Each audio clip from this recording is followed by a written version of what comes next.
Ok.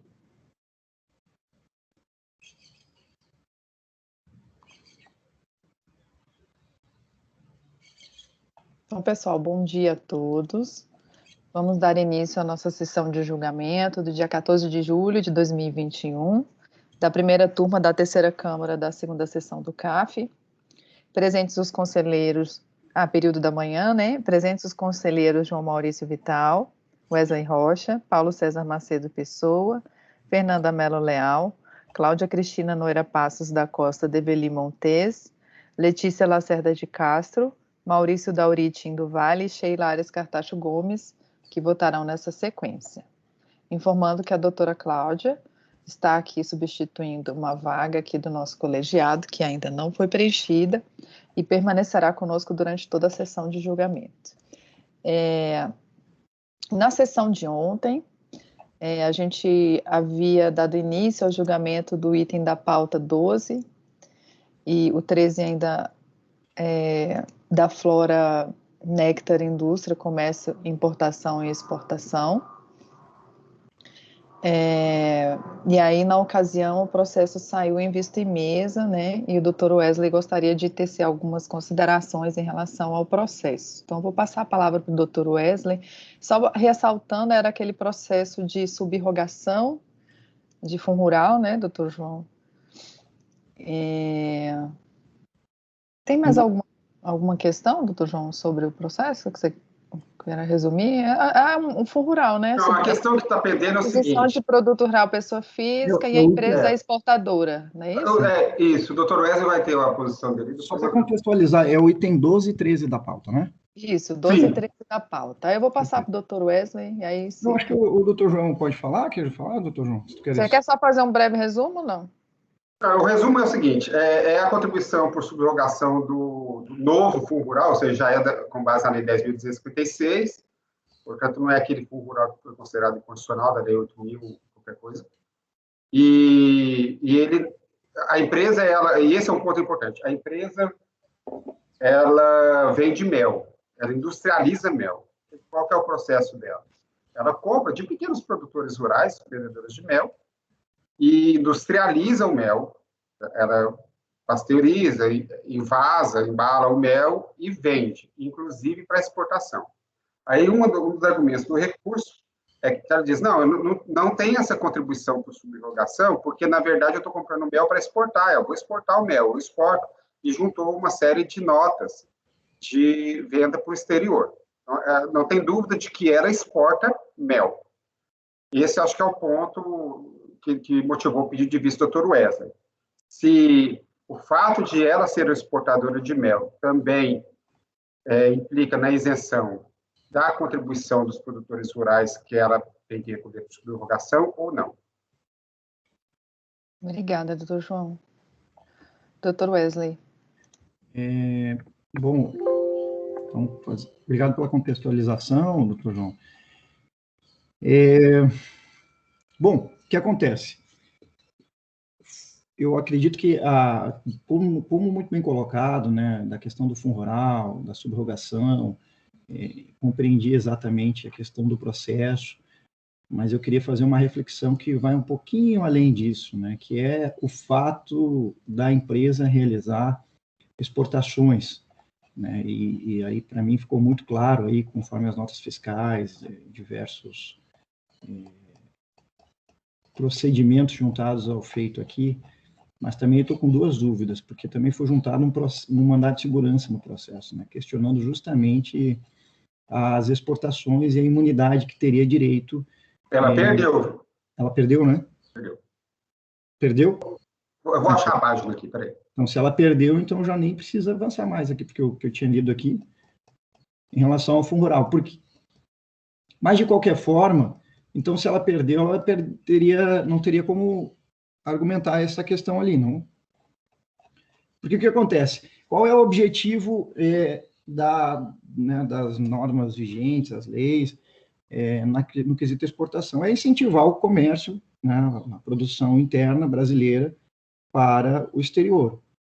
E, ao realizar essas exportações, né, alguns tributos, eles são ou imunes ou isentos. e aí e sobre a receita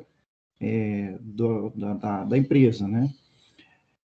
Então, assim, o que foi considerado, e aí trazendo uma interpretação do que foi dito no RE 627.815 de 2013, também no RE 606.107, relatora ministra Rosa Weber, que prestigia o fomento à exportação mediante uma série de desonerações tributárias que conduzem à conclusão da inconstitucionalidade dos parágrafos 1º e 2º dos artigos 245 da IN 3 de 2005.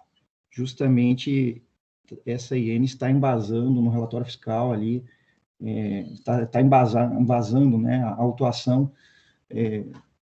na folha 930. Então, o relatório fiscal tem o embasamento de uma instrução normativa que foi considerada inconstitucional, haja vista que a restrição imposta pela administração tributária não ostenta guarita perante a linha jurisprudencial do STF em relação à imunidade tributária prevista no artigo 149, parágrafo 2º, inciso 1 da Constituição. Fazendo uma interpretação, né, dessas... E aí, aqui nessa decisão se referia à exportação indireta, que por meio das trade companies, que as trade companies, que nem eu falei para o João, teria que ter lá um certificado pelo Ministério, alguns requisitos, né? Eu fiquei com um pouco de dúvida, porque ao ser declarado inconstitucional esse dispositivo que embasa também o lançamento fiscal, se teria a sustentabilidade de continuar por meio desta aferição, né? Então, eu entenderia que seria possível baixar em diligência com base nas notas fiscais para que pudesse ser apurado, né, o que foi feito de exportação, de fato, porque nós estamos falando de uma empresa que exporta e está bem claro no processo, né? E eu não sei se... Só tem que confirmar aqui, João, se as contribuições seriam, de fato, tu falaste de terceiros aqui, né? Que não seria alcançado pelo faturamento. O próximo processo dele é o do Senar, terceiro. Então, nesse processo, talvez eu teria que uma posição de encaminhar a diligência para verificar, com base nessa decisão que declarou inconstitucional, né, essa IN, verificar o que de fato foi exportado, justamente as normas brasileiras que tendem a ofertar aos contribuintes a possibilidade de um fomento na economia brasileira, do produto interno brasileiro, para a exportação. Obrigada, doutor Wesley. Doutor Paulo pediu a palavra, mas eu só queria ressaltar que eu acho inócua a diligência, porque eu continuo ressaltando em relação ao que foi falado ontem. O que é base de cálculo no lançamento são as notas fiscais de entrada, são as notas fiscais de aquisição de produtos rurais de pessoas físicas, e não a receita de exportação da empresa. Então, eu entendo que a contribuição que está sendo recolhida não é da empresa, é produtor rural, pessoa física. Essa, sim, não tem imunidade nem isenção, coisa do tipo. Seria diferente se a gente estivesse aferindo a contribuição em cima da receita da empresa, que no caso, a empresa é uma agroindústria. Poderiam existir 2 lançamentos, e é possível que nesse relatório fiscal esteja fazendo referência a essa IN que o senhor citou, porque pode ter tido um lançamento dessa parte, né? Possivelmente pode ter tido um lançamento de subrogação, da venda da própria empresa. Então, se fosse o débito da venda, eu pensaria de uma forma diferente, mas nesse caso a gente está falando de aquisição de produto rural pessoa física. Então, para mim, não faz sentido fazer a diligência para identificar quais os produtos foram exportados se a base de cálculo é a nota fiscal de entrada, né? Então, eu entendo que seria desnecessário. Mas deixa eu passar a palavra para o doutor Paulo. Só para fazer um adendo, na página 931, o fiscal ele utiliza a instrução normativa para embasar, inclusive, parte ali do lançamento, né? que ele coloca, o artigo 245 preconiza que quando o produtor rural vende a sua produção à empresa constituída em funcionamento no país, é considerado como receita do comércio interno e não de exportação, estando, portanto, sujeito à incidência da contribuição devida à Previdência Social. Sim. Mas isso em relação ao que ele vende, não o que ele adquire. O que ele adquire é a contribuição do pessoa física, subrogada na responsabilidade dele, no meu entendimento. Enfim, mas deixa eu passar a palavra para o doutor Paulo e o doutor João. São duas ponderações que eu gostaria de fazer, que eu não tenho conhecimento do processo como um todo, aí o João vai poder esclarecer melhor, mas, tipo, essa prova acerca do quanto daquela aquisição de produção rural foi destinada à exportação, se ela é relevante para a defesa, ela deveria ter sido feita, deveria já estar nos autos, entendeu? E já precluiu o direito de fazê-lo. Depois, não caberia a gente apreciar essa matéria em primeira mão, já que a DRJ não conheceu. Se entender que a DRJ deveria ter conhecido essa matéria, seria o caso de nulidade da decisão recorrida por não tê-la apreciado, e não a gente apreciar aqui em primeira mão. Mas acho que não é hipótese de nulidade, entendeu? Também não vejo, não vislumbre, entendeu, adequada à realização de diligência nesse caso. As considerações. Doutor João. Bom, o RE, estou olhando aqui, ele trata de uma matéria que a gente já discutiu aqui algumas vezes, que é a exportação via trade companies. O que são trade companies? São empresas exportadoras. Elas têm um cadastro no Siscomex para efetuar a exportação em nome de terceiros. Então, as empresas buscam essas exportadoras que têm uma estrutura melhor de inserir seu produto no mercado, e essas exportadoras vão vender essa produção dessas empresas como se fosse, esse é o teor da decisão da STF, como se fosse a própria empresa exportando.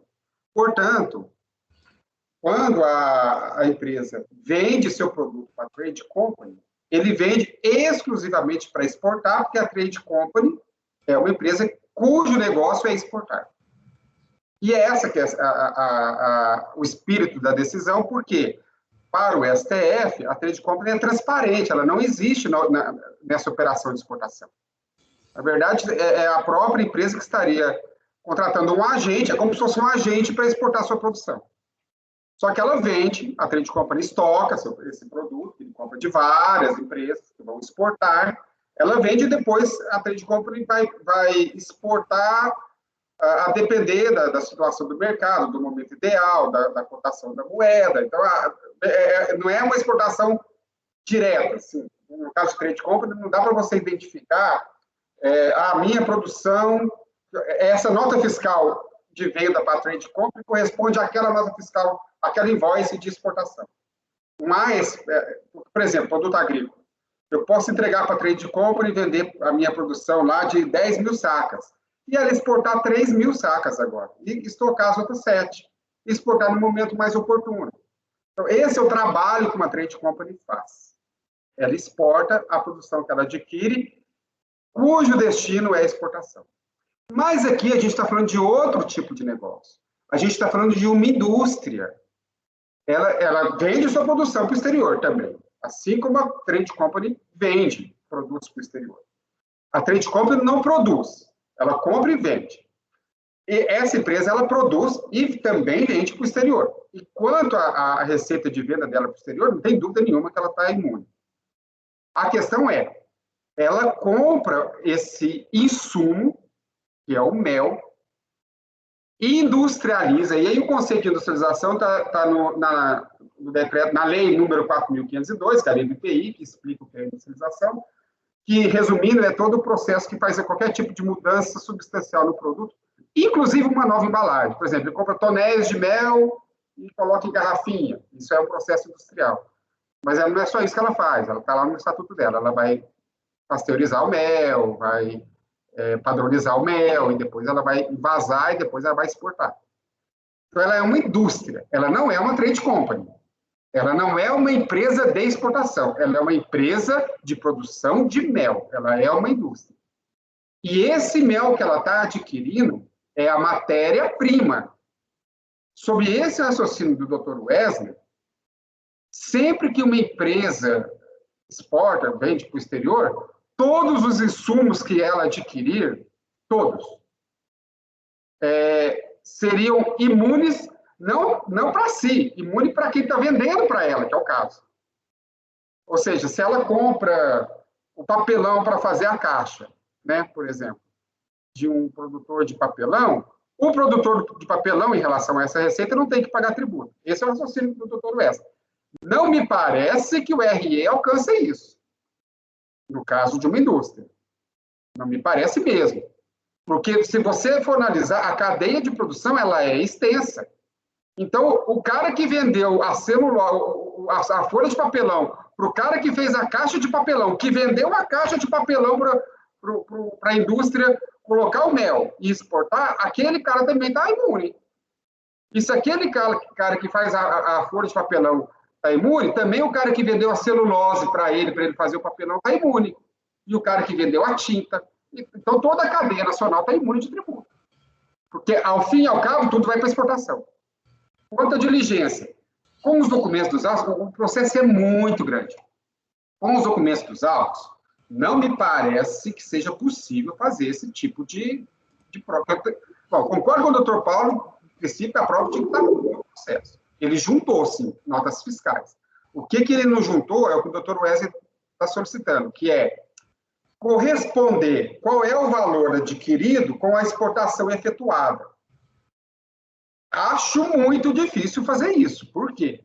Ele adquire pequenas quantidades de pequenos produtores, acumula ali, eu não entendo muito bem qual é o processo de produção de mel, mas ele deve juntar essas quantidades, deve passar por um processo químico, deve passar por um processo industrial.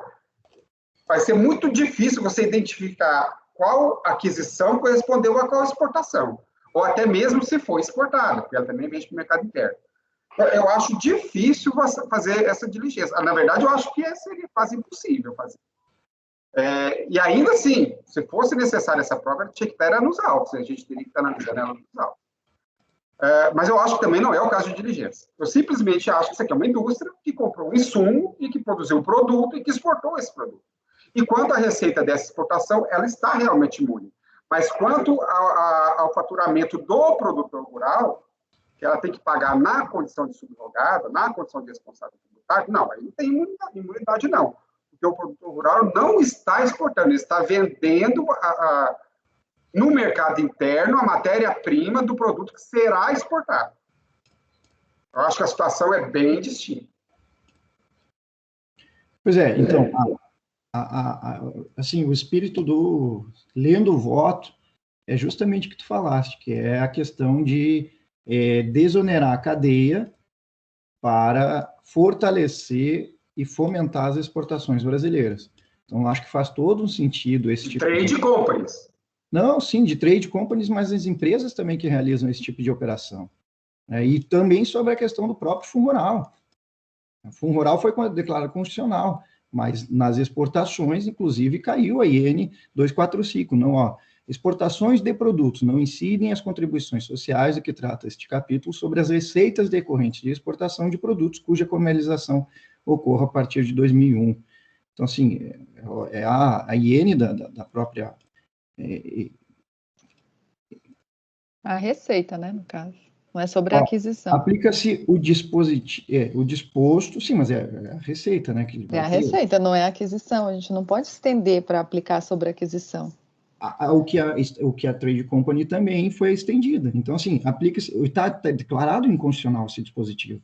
Entendeu? Aplica-se o disposto neste artigo exclusivamente quando a produção é comercializada diretamente com o adquirente domiciliado no exterior. Caiu tudo isso aqui. Então, assim, eu estou com uma dificuldade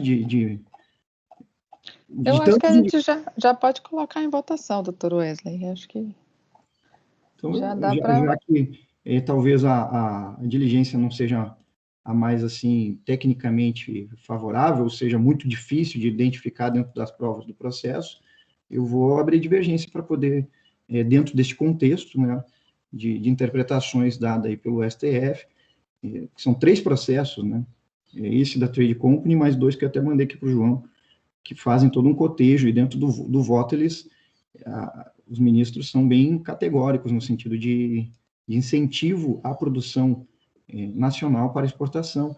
desonerando toda a cadeia dentro da possibilidade, né, de vender exclusivamente para o exterior, né? Quando é produção para consumo na esfera nacional, obviamente incide esse dispositivo somente para o exterior.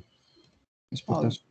Bom, de forma... Só um minutinho, doutora, deixa eu só lembrar um instante. Só lembrando que o que foi declarado incondicional, parágrafo 1º do artigo 245, tem todo sentido, coerente com a decisão, que era o parágrafo que determinava que o conceito de exportação seria aplicável apenas quando você vende direto para o adquirente no estrangeiro. Aí o STF disse, não, você pode vender por trade company. Você pode vender para um agente de exportação, para uma empresa cujo negócio é exportação, ainda que esteja no mercado interno, que equivalerá à exportação. A decisão é um contexto absolutamente diferente da venda para uma indústria fabricar o seu produto. Volto a repetir que esse dispositivo foi declarado inconstitucional por outros 2 processos que não sejam a trade company. Os RS já citados aqui da ministra Rosa Weber, e que tratava, inclusive, de PIS, COFINS, entre outros. Acho que IPI também. Talvez até o doutor Maurício saiba com mais propriedade aqui sobre esse tema. Bom, doutor João, o senhor vai manter o voto? O doutor João, no processo do item 12, votou por conhecer parcialmente do recurso, conhecendo apenas da questão relacionada à MP 447, de 17 de novembro de 2008, e da questão relativa ao sobrestamento do julgamento até o deslinde do RE 363852, e na parte conhecida negou o provimento ao recurso. Doutor Wesley, como vota? Eu vou abrir divergência já pelas razões expostas, e evitando já de alongar-me aqui no voto. Entendo que também, talvez, inclusive, o processo judicial em que a recorrente perdeu, me parece que foi, salvo engano, não vi a data aqui, mas pode ter sido, inclusive, antes dessa decisão do STF de 2013, que permitiu que determinou a inconstitucionalidade desta IN. Então, eu vou abrir divergência para dar provimento ao recurso, presidente. Ok. Doutor Paulo. Acompanho o relator. Doutora Fernanda. Olha, eu vou acompanhar o relator, mas eu me reservo o direito de, posteriormente, alterar o meu posicionamento, porque eu vou me aprofundar, tá, nesse tema, principalmente porque, de fato, já participei de outras decisões, no sentido de que realmente as tradings, né, ou uma venda para uma trade, é considerado um processo de exportação no final do dia, né, que o objetivo é um incentivo à exportação. Mas como neste caso, em específico, eu não estou convencida de que trata-se de um processo produtivo para exportação, então eu vou acompanhar o relator, neste caso específico. Doutora Cláudia. Acompanho o relator. Doutora Letícia. Eu adiro integralmente ao que a doutora Fernanda falou e também somo que nessa questão específica eu também acompanho o relator, porque me parece que não houve prova, questão probatória de realmente deste evento totalidade para exportação. Então, além das manifestações da doutora Fernanda, eu também adentro nessa questão probatória, senhora presidente. Doutor Maurício. Eu acompanho o relator, senhora presidente. Eu acompanho o relator. Doutor Wesley, o senhor levantou a mão? Não, só uma questão de ordem, antes de finalizar o voto, questão da prova, e não sei como é que a doutora Letícia compreendeu ou concluiu, mas existem diversas provas né, dessas... Não, doutor Wesley, a prova que eu me referi era justamente a que o senhor se viu necessária com a diligência, que eu entendo que ele deveria ter... A diligência não seria para buscar a prova, doutora Letícia, seria exatamente para cotejar o que efetivamente teria sido vendido ao exterior, com base nessas compras ou não, né? Porque tem várias notas fiscais ali. Então, assim, que se é a questão da prova, ela é um pouquinho, assim, o pedido de diligência, no caso, seria mais para cotejar, assim, de fato foi isso, os valores, assim, para ter uma certeza, no caso, e aí... Mas é exatamente isso que a doutora Letícia está falando, a prova para a gente estar seguro de que se trata, de fato, do ponto alegado pela contribuinte, de que é um caso de totalidade de exportações. É exatamente isso, a questão probatória. Não, mas Entendo tem prova nos autos, por isso que eu falei que teria que, de repente, cotejar. É isso, presidente. Ok, obrigada. Então, item 12, acordo aos membros do colegiado por maioria de votos em conhecer parcialmente do recurso, conhecendo apenas a questão relacionada à MP 447, 17 de novembro de 2008, e da questão relativa ao sobrestamento do julgamento até o deslinde do RE 363852, e na parte conhecida negar-lhe provimento. Vencido o conselheiro Wesley Rocha, que deu provimento ao recurso. O próximo item, doutor João, é terceiros, não é isso? O próximo item, É o vou abrir Senar. de novo, que é o processo seguinte, item 13 da pauta. Ele é o Senar. Só confirma. É o Senar. Eu não cheguei a ler o voto. Não. Que a Vamos gente ler. tirou. Deixa eu ler o voto. Então, trata-se de contribuição ao Senar devida por subrogação na venda da produção rural adquirida de terceiros. O lançamento foi considerado, a impugnação foi considerada improcedente, e no recurso ele alegou que a declaração de constitucionalidade do RE 363852 fundou o fundamento legal do lançamento, inconstitucionalidade de lançamento por ofensa ao princípio da legalidade da ação com fisco, ocorrência de possível improbidade administrativa e procedência da representação fiscal para fins penais. Aqui ele não alegou a questão da receita de exportação, é porque é contribuição a terceiros. O recurso é tempestivo, não conheço as alegações de constitucionalidade, também não conheço a questão relativa à representação fiscal, súmula CARF 28. Essencialmente, o recorrente se escorou na declaração de constitucionalidade resultante do julgamento do RE 363852 para afirmar que o lançamento teria sido inconstitucional, ilegal, confiscatório e ainda decorrente de ato de improbidade administrativa por inobservância do julgado.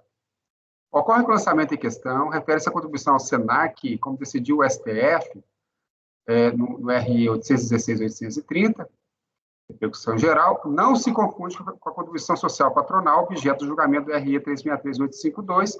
Tá, aqui transcrevo a exceção, o destaque que o STF fez com relação à contribuição ao Senar. Nos termos do parágrafo 2º do artigo 62 do ICAF, tem que observar essa decisão, que é repercussão geral, né? Então, eu voto por conhecer em parte do recurso, não conhecer as alegações de constitucionalidade e nem da questão afeta a representação fiscal para fins penais, e negar-lhe provimento.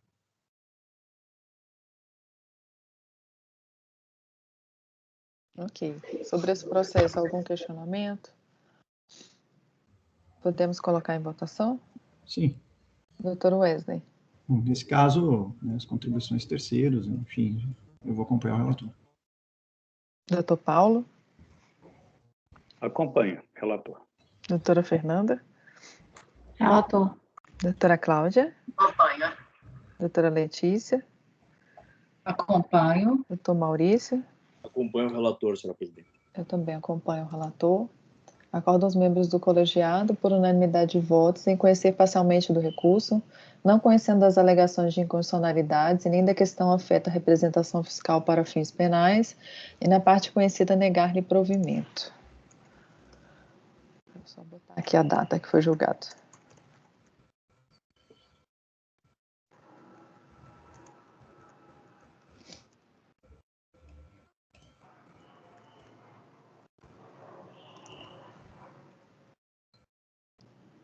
Então, a gente vai para os processos aqui de hoje.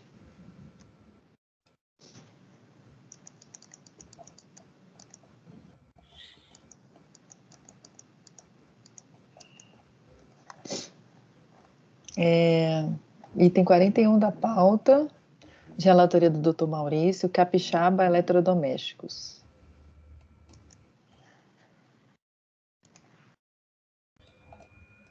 Obrigado, senhora presidente. Senhores conselheiros, percebam que na minuta do voto que os senhores têm aí na pasta, há duas propostas, uma em amarelo e uma em azul. Tá? Mas vamos lá, já chegamos lá. Tratam-se de 3 recursos voluntários, tá? No recurso de folhas 450 a 470, por parte da Capixaba Eletrodoméstico Limitada, sustenta que, para evitar o conflito de decisões em instâncias diversas, é necessário que se aguarde o trânsito em julgado administrativo do processo que discorre sobre a exclusão da fiscalizada do Simples Federal, e é indevida a imposição de solidariedade em relação às outras empresas recorrentes. Isso porque as demais fiscalizadas não possuem qualquer vínculo com a recorrente. As suas administrações financeiras, contábeis e de pessoal são feitas exclusivamente pela própria Capixaba Eletrodomésticos Limitada. A fiscalização não apresentou qualquer elemento concreto que aponte para a existência de um suposto grupo econômico. As empresas possuem objetos sociais e empregados diferentes. A EXP Empreendimentos e Participações Limitada apresentou o recurso voluntário de folhas 496 a 514, pela qual levanta os seguintes argumentos. Para evitar conflito de decisões em instâncias diversas, é necessário que se aguarde o trânsito em julgado administrativo do processo que discorre sobre a exclusão da fiscalizada do Simples, é indevida a imposição de solidariedade, praticamente o mesmo argumento, e a Comercial Superaudio Limitada apresentou recurso voluntário de folhas 532 a 560, pela qual sustenta argumentos semelhantes às alíneas A e B do recurso da EXP Empreendimentos e Participações Limitada, além dos seguintes: que é indevida a imposição de solidariedade em relação às outras empresas, porque não há e nunca houve controle de uma das autuadas sobre as outras, inexistindo interpenetração de capital social ou composição societária, não se vislumbra a existência de grupo econômico à luz dos artigos 265 e 266 da Lei 6404 de 76, ou mesmo do artigo 2º, parágrafo 2º da CLT. As suas administrações financeiras, contábeis e de pessoal são feitas exclusivamente pela própria Comercial Superaudio Limitada, e a fiscalização não apresentou qualquer elemento concreto que aponte para a existência de grupo econômico. Os agentes fiscais afirmaram existir o suposto grupo econômico com base em suposições que, por si, são carentes de lastro probatório e que não retratam a verdade num claro exemplo de utilização da presunção e atividade administrativa tributária. E os auditores direcionaram as investigações à contribuinte a partir de um suposto desdobramento da fiscalização sobre a empresa Capixaba Eletrodomésticos Limitada. Ocorre que as diligências foram realizadas desde meados de 2007 sem MPF contra a recorrente em desrespeito à legislação vigente, em especial o artigo 8º da Portaria 4.066 de 2007. Esse caso diz respeito a contribuições previdenciárias da empresa sobre a remuneração de empregados para o financiamento dos benefícios em razão de incapacidade laborativa e recolhida de terceiros, em face dessas 3 empresas. E aí, vejam em vermelho, aí no comecinho da página 4 do voto, a Capixaba ela foi notificada em 28/12, mas não há documentos que comprovem a notificação dos responsáveis solidários, senhores. Tá? Aí eu cito a descrição dos fatos que deram origem ao lançamento, né, o relatório fiscal de folhas 87 a 97. Também faço menção ao relatório nas folhas 90 a 93. Tá? Vamos lá. Depois, a ADRJ ela negou provimento à impugnação, mantendo a exigência integralmente conforme o entendimento que está mencionado aí na ementa abaixo. Pois bem, vamos para o conhecimento. As intimações do acórdão se deram em 20 de novembro de 2008 para a Comercial Superaudio Limitada, folhas 440, 17 de novembro de 2008 para a Capixaba Eletrodomésticos, folhas 442, e 1º de dezembro de 2008 para a EXP Empreendimentos e Participações Limitada, folha 444. Os empreendimentos e participações limitadas ocorreram em 12 de dezembro de 2008. A contagem do prazo deve ser realizada nos termos do artigo 5º, e os recursos, portanto, parecem quase todos tempestivos. No que se refere à Comercial Superaudio Limitada, ela apresentou recurso apenas em 16 de nove de 2009. Então, me parece que esse recurso é intempestivo.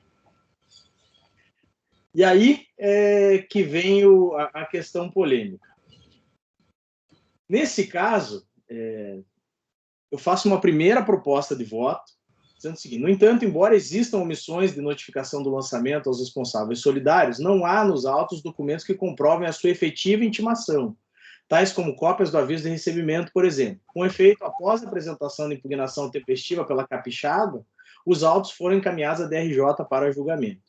Cabe lembrar que os responsáveis solidários são parte legítima para impugnar e recorrer acerca da existência do crédito tributário e do respectivo vínculo de responsabilidade nos termos da súmula 71 deste CARF.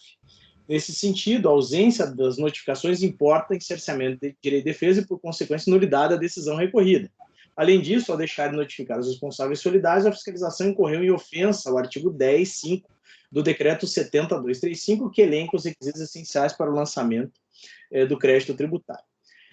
Trata-se de nulidade que não pode ser sanada, tendo em vista que é dever da própria administração tributária proceder à devida notificação de todos os sujeitos passivos do crédito tributário aferido, para que assim tenham a oportunidade de formular suas considerações e argumentos. Sendo assim, entendo que há nulidade do próprio lançamento. E a conclusão seria: diante do exposto, voto por dar provimento ao recurso voluntário para reconhecer a nulidade do lançamento formalizada por meio do auto de infração tal. Agora, se o colegiado efetivamente entender que não é caso de nulidade, eu cito aqui, nota-se, na parte azul no voto da minuta, nota-se que, pela jurisprudência mais recente desta primeira turma ordinária, a ausência de notificação dos responsáveis solidários não implica necessariamente nulidade do próprio lançamento. Assim, para que haja aferição indireta, deve haver necessariamente o devido enquadramento legal, sob pena de causar aplicação inadequada do dispositivo legal, devendo a fiscalização respeitar o disposto no artigo 142, verificando a ocorrência do fato gerador da obrigação correspondente, determinando a matéria tributável e calculando o montante do tributo devido. Contudo, verifica-se que se trata de ofensa ao contraditório ampla defesa, na medida em que não foi adequadamente oportunizado aos responsáveis a apresentação de impugnação ao lançamento. Por esse motivo, caberá anulação da decisão que julgou improcedente a impugnação da capixaba e, com isso, os autos deverão retornar à origem para que o vício quanto às notificações sejam sanados. Diante do disposto, voto por anular a decisão recorrida para o efeito de retornar os autos à origem para sanar o vício apontado acima, né, que é a falta, mácula contraditória e ampla defesa. Tá? Em termos práticos, não sei se há muita diferença entre a proposta A e a proposta B. De qualquer forma, para a gente ser absolutamente preciso, eu trouxe essas duas possibilidades para que nós pudéssemos discutir no colegiado. Eu sou tentado a entender pela nulidade em razão da ausência de notificação dos responsáveis solidários. Como voto, senhora presidente. Obrigada, doutor Maurício. Doutor João pediu a palavra. Doutor Maurício, peço desculpas, mas eu não abri o processo. Então, deixa eu ver se eu entendi bem. Foi notificado o contribuinte e não foram notificados todos os responsáveis solidários. É essa a situação? Isso, no suposto grupo econômico. No suposto grupo econômico, sim. Então, em relação aos responsáveis não notificados, eu concordo com o senhor que precisa sanar o vício.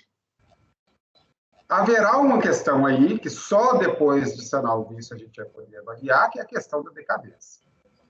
As pessoas terão, para essas pessoas, a notificação do lançamento terá sido constituída após essa notificação, provavelmente a decair. Mas eu concordo com essa conclusão, tem que sanar o vício. Não podemos presumir a decadência desde já. Concorda? Sana o vício, depois avaliamos a decadência. Muito bem. Em relação ao contribuinte e aos sujeitos passivos solidários, e nesse caso não tem benefício de ordem, isso é uma questão importante, vejo que o lançamento, só por essa questão, ele permanece rígido. Então, não há que se anular o lançamento. O que na verdade, a gente está excluindo acabando por excluir a responsabilidade dessas pessoas que não foram notificadas. Elas terão que ser notificadas, estará decaído, certamente, e elas não estarão mais figurando no polo passivo da relação tributária. Mas, em relação aos demais, não há nenhuma possibilidade de se anular por esse fundamento. Pode ter outra coisa, mas porque não notificou um outro responsável, se aquele foi devidamente notificado e ele teve relação com o fato gerador, seja na condição de contribuinte, seja na condição de responsável, em relação a esse vício não se aplica. Doutor João, na verdade, a parte final do meu voto, eu sempre preocupado com a precisão, fui impreciso. Na verdade, eu tenho que negar provimento no que se refere à capixaba, porque no que se refere à capixaba, ela não comprovou, de fato, ela não se desincumbiu do seu ônus probatório, né? E no que se refere às outras duas que não foram notificadas, aí sim, talvez negar provimento. Eu tenho uma outra dúvida. Há provimento. Em relação mas essas duas não estão no processo, se elas não foram notificadas. Não apresentaram nem impugnação, nem recurso. Não, aí é que tá. Elas não foram notificadas e apresentaram recurso depois. Elas não apresentaram impugnação, mas apresentaram recurso depois. Ah, não. Então, peraí. Entendi perfeitamente. Então, a situação é diferente. Se elas compareceram, tomaram ciência do lançamento, até recorreram. Então, elas foram notificadas. Deve ter até uma ciência, nem que seja uma ciência pessoal. Elas tomaram ciência do lançamento. Provavelmente até terão tomado ciência quando eu estava decaído também. Tem que estabelecer qual teria sido essa data. João, só para a gente deixar os fatos bem esclarecidos. O que aconteceu? Houve a intimação para impugnação da capixaba e já foi para a DRJ. As outras duas não foram intimadas. E como é que elas ficaram sabendo do lançamento? Depois ficaram sabendo do acórdão. A minha dúvida é, elas foram notificadas quando da lavratura do auto de infração? Não. Ou não. Foi só do acórdão de segunda segunda da DRJ. Tá. Mas isso supre, né, no caso. Não? Não. Elas não tiveram defesa. Não, considera-se que elas foram cientificadas, mas elas têm que voltar para apresentar a impugnação, não é isso? Concordo. Como se elas tivessem sido cientificadas do auto naquele momento, e aí tem que abrir um prazo para impugnação delas e a DRJ analisar a defesa delas, né, no caso. Não, doutora Sheila, não dá para inferir isso. Por quê? A intimação que encaminhou o acórdão da DRJ deu ciência desse acórdão. Eu não sei se deu ciência do auto de infração, que é o que está pendente. Entendi. E essa ciência talvez não exista nos autos. Palavra com questão de ordem. Diga, Paulo. Não, eu já achei aqui os recursos do Solidários, eu não estava achando. Deixa eu passar para a Cláudia, que a Cláudia também pediu. Maurício, tem a ciência da capixaba, do lançamento? Cláudia, a capixaba tem. Deixa eu ver que página que está bem certinho, mas da capixaba tem. Porque no lançamento, a própria autoridade fiscal fala, vou cientificar todos os demais.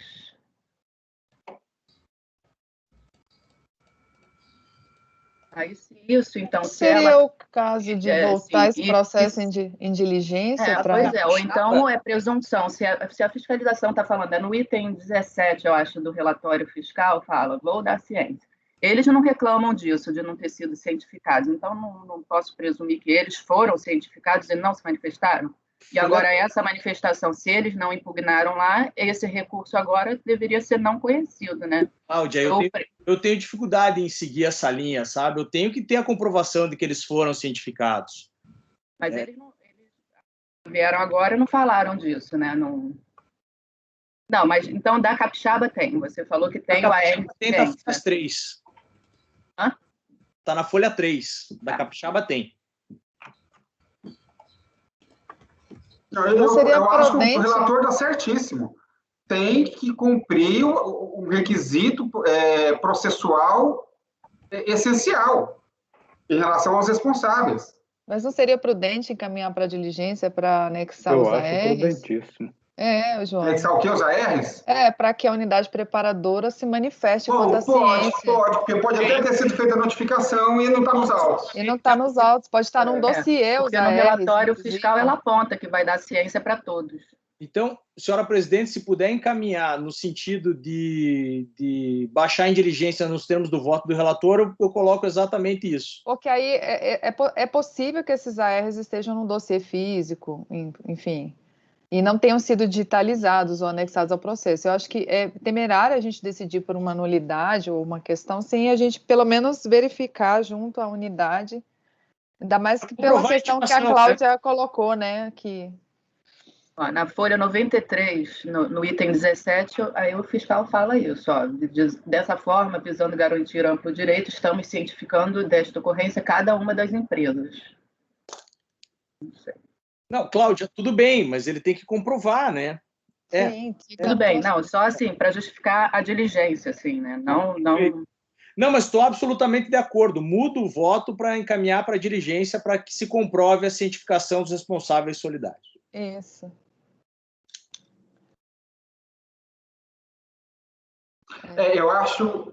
Eu acho improvável não ter sido notificado se o auditor disse que mandou para eles. Pois é. Acho que foi um erro da preparadora que não juntou o AR, provavelmente, mas AR existe. A intimação do devedor principal foi pessoal, entendeu? Não foi por AR. Pode ter sido ele e pode ter sido o representante que fala pelas três. Pode é uma ter questão que tem que ser verificada, entendeu? Se tinha Tem procurações no processo, doutor Maurício? Tem procurações das duas empresas? Não as encontrei, João. Esse ponto também é importante que o doutor Paulo levantou. Bom, mas aí assim, faz uma diligência para que a unidade preparadora informe a data da ciência e junte a prova da ciência da notificação de lançamento em relação a fulano e cicrano. Agora, como vai ser, quando foi, se é AR, se é pessoal, se foi para o procurador, é a unidade preparadora que vai ter que descobrir.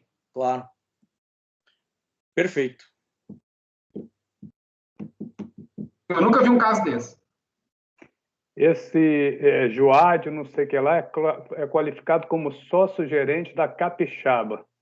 É possível que tenha havido alguma falha mesmo e tenha ido só a Capixaba. Porque ainda que ele seja sócio-gerente das outras, está nominado aqui só a Capixaba, entendeu? Não sei se isso aqui seria entendido que as outras tomaram ciência. Eu acho que poderia entender se ele fosse sócio-gerente de todas elas, né? Entenderia. Mas é uma questão a se perguntar se essa pessoa qualificada como sócio-gerente também é sócio-gerente das demais. Uhum. Pode estar, inclusive, no relatório fiscal isso. Se a Cláudia tiver com o relatório no jeito, quando ele justificou o grupo econômico, ele apontou quais eram as relações entre as empresas. Então, vamos ver lá onde está. O relatório está na página 90, salvo engano meu. 87 a 97.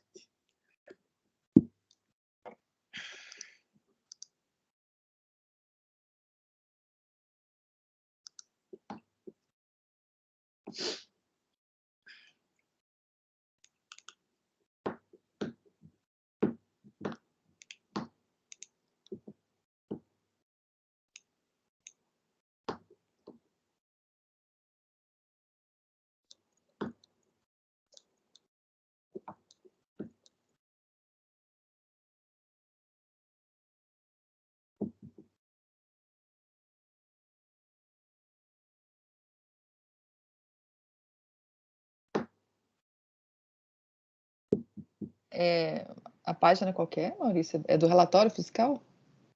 Ela começa no 87, Sheila, do PDF. Tá.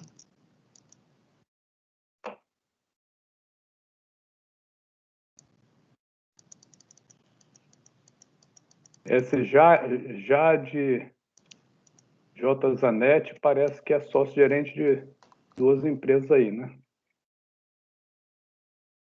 Pelo menos.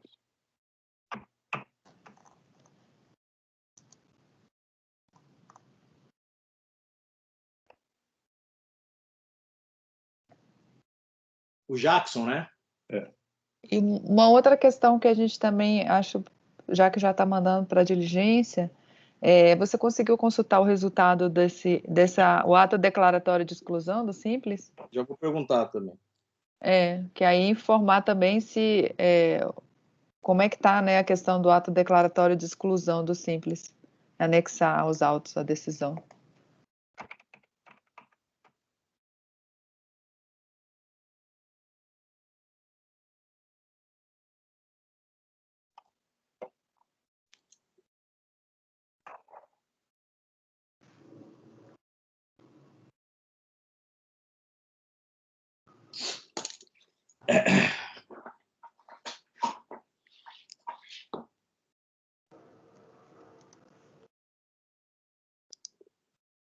Você pode me dizer quais os solidários, Maurício? Quais são os solidários? Que não foram notificados? Me parece que não foram notificados. Parece que só a EPX foi notificada. Então, a Comercial Super Áudio Limitada não foi, e a EXP Empreendimentos e Participações Limitada, me parece que também não foi.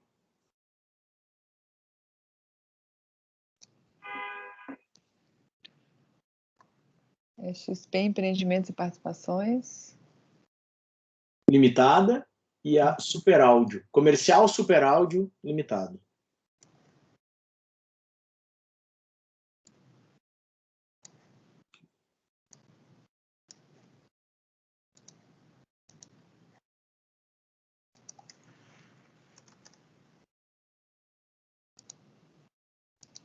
Tem o número do processo do ato declaratório de exclusão? Não, só tem o número do ato. Deixa eu ver, Sheila.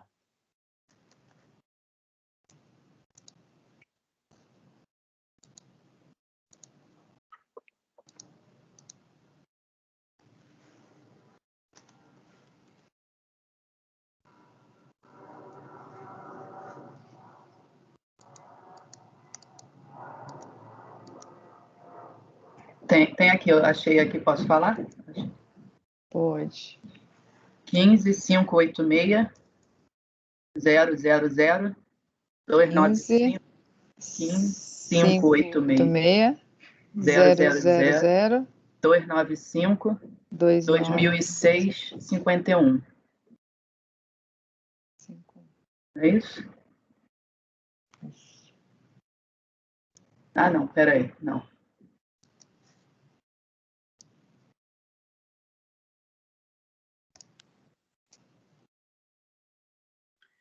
É o 15.586 000 295 2006 51?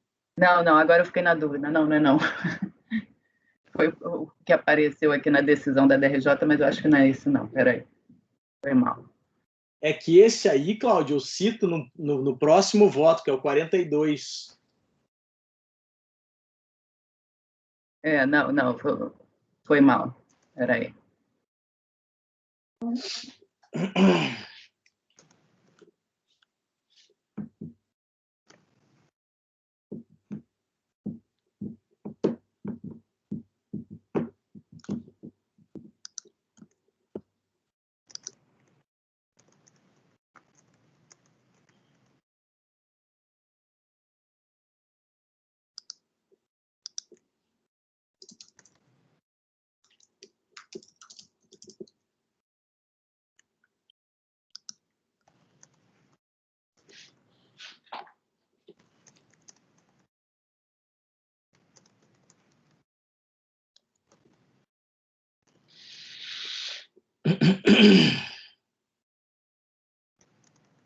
Qual o número do ato declaratório?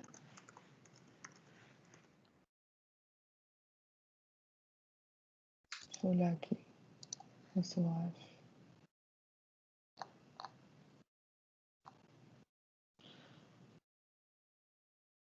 Esqueci, tá aqui no voto. Não sei se eu coloquei isso aí no voto.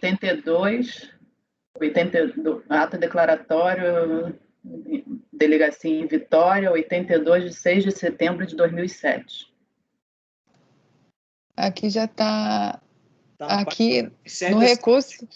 O recurso deles, eles falam que é 3 de dezembro de 2007. Mas eu vou botar ato declaratório 82/2007, né? Está na página 97 do recurso. Tá. Alguém tem mais alguma questão? A gente pode colocar. O senhor vai converter para diligência esse processo, doutor Maurício? Senhora presidente, nos termos conversados aqui. Alguém tem mais alguma questão sobre o processo? O doutor João está olhando alguma coisa? Podemos colocar? Vai para a diligência. Aí o ITEU da diligência vai ser para verificar a ciência desses dois solidários e para verificar a questão do ato declaratório de exclusão, se há trânsito em julgado administrativo, né? Isso. Ok, doutor Wesley. Só um minutinho, viu, Kendi? Oi? Desculpe. Wesley está congelado.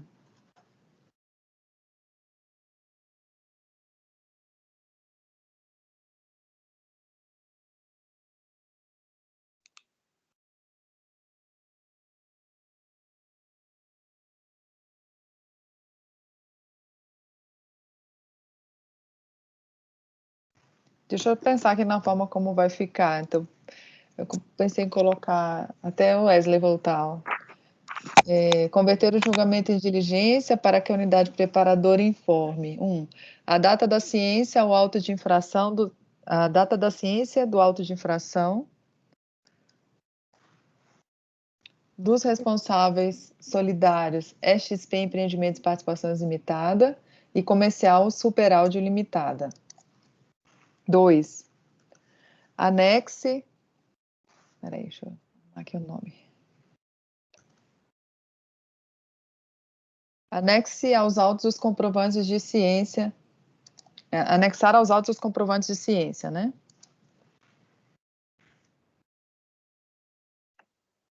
E 3. Informar a data da ciência do lançamento de fulano e ciclano e juntar os comprovantes. Do lançamento.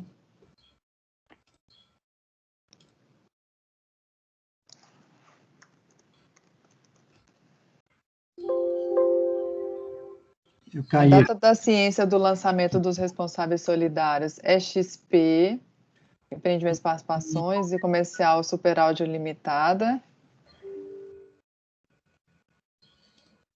E anexar os comprovantes.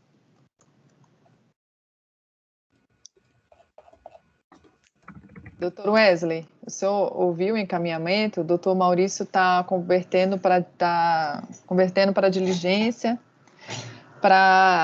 e verificar a questão da ciência dos responsáveis solidários e também para verificar o trânsito em julgado administrativo do ato declaratório de exclusão do Simples, esse 82/2007. De acordo. O doutor João já tinha acompanhado. De acordo, eu vou cair aqui. Eu ouvi o voto todo. Doutor Paulo? Acompanho. Doutora Fernanda? Acompanho, presidente. Doutora Cláudia? Acompanho. Doutora Letícia? Acompanho. Eu também acompanho.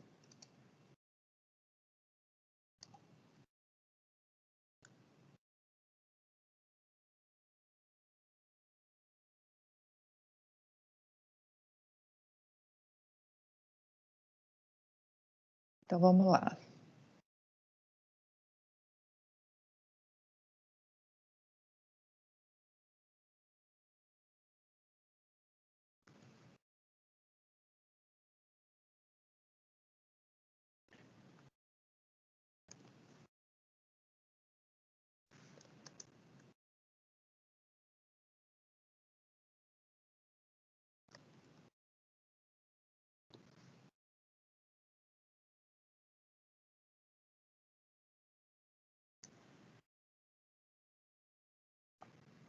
Então, vamos lá. Resolve os membros do colegiado, por unanimidade de votos, em converter o julgamento em diligência, para que a unidade preparadora informe a data de ciência do lançamento dos responsáveis solidários, XP Empreendimentos e Participação Limitada, e Comercial Super Áudio Limitada, e anexe os comprovantes.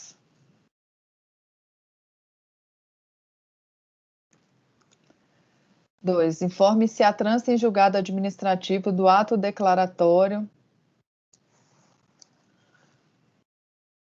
82/2007. Pede para anexar o ato declaratório ou só informar se há trânsito em julgado administrativo?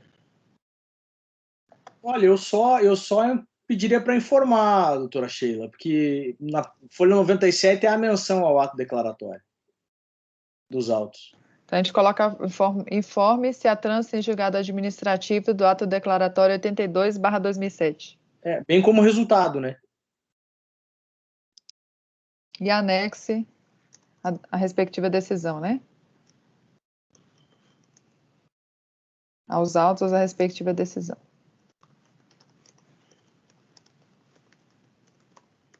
Pronto. Então, informe se a transe é julgada e anexe aos autos a respectiva decisão.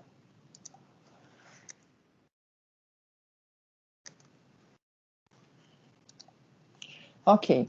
Em relação à capixaba, esse foi o item 12, o item 41. Os demais são a mesma coisa, doutor Maurício? Doutora Sheila, eu sugeriria que a gente fosse um por um, sabe? Esse 40, esse 42, ele são situações diferentes, né? Envolve as mesmas pessoas, mas são situações que merecem. Tá. Então, podemos ir para esse... intervalozinho? Que tal? Podemos. O senhor que manda. Eu preciso de só 2 minutos, entendeu? Se achar melhor, só para eu ir ali e voltar. 10 minutinhos, presidente. 10 minutos. Então, vamos interromper a gravação. Ok.